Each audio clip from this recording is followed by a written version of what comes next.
So many guillotines. Here's my take on submissions that every single grappler should know. So today I'm going to be going over the high-risk guillotine. Now everybody knows the guillotine submission. It's one of the most common and high percentage submissions in the sport of jiu-jitsu. But a lot of people don't know the specific high-risk variation. I think the high-risk guillotine is by far the strongest guillotine.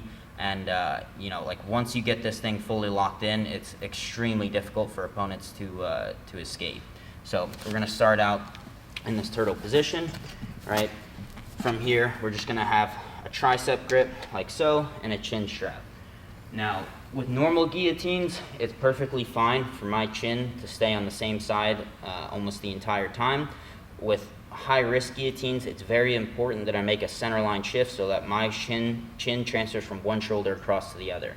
If my chin stays on this side, it limits my ability to get this wrist high. But the moment that my head starts to transfer across to the other shoulder, now my fingertips start to peek out on this side, and this is the high-risk position that we're looking for. So we start out chin strap and tricep grip. From here, initially, our head's on one shoulder. Now, what I'm going to look to do is I'm going to look to start shooting my hand deep, and at the same time, we're going to make that centerline shift with our chin. So my hand starts to shoot deep, head switches across, and we get this high-risk position. Now, once I get this position, what I really want to do is I want to lock my own hand in place, either through my chest or even better, my shoulder. Sometimes you won't be able to get all the way up to the shoulder. That's fine. Chest will do as well, but if you have the option, shoulder's definitely going to be better. So from here, we pin our hand against our chest or shoulder. Now from here, my other hand is going to look to start reaching for my far elbow. Ideally, we want to get this far elbow. If you can't, if you're going, you have shorter arms or you're going against a bigger opponent, you can also think about just pinning your thumb to their chest like so. This will also do. But if you can, we're going to look for this elbow grip. Now from here, I'm just going to start folding my right leg in, and I'm just going to start kind of sagging down towards my hip. Now to finish, okay, it's very same as all guillotines, right? We want to think about crunching his chin into his chest. The way we do that is by hitting a side crunch towards our right hand side. So from here, we're elbow to elbow. I think about crunching his chin towards his chest, and I start crunching towards my right-hand side, and we get a nice tight strangle. So once again, from another angle, so you guys can see this high-risk position and exactly what I'm doing with my arms. Okay, so we start out in this front headlock situation. We have chin strap and tricep grip. Initially, my chin's on this shoulder. Okay, all in one motion, my chin's gonna cross the center line towards the other shoulder, and at the same time, my hand's gonna come up.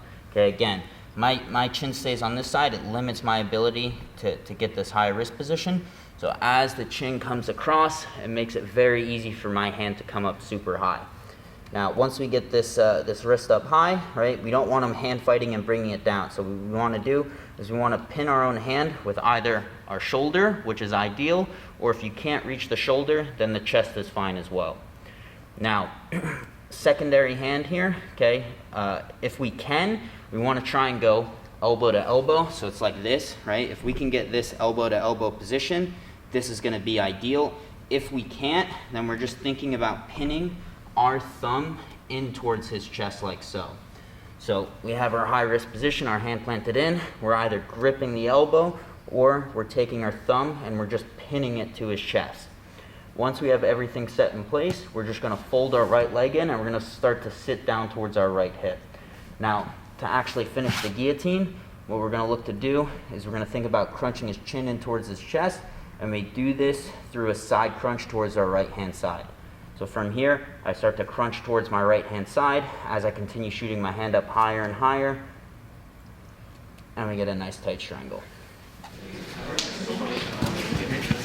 Good.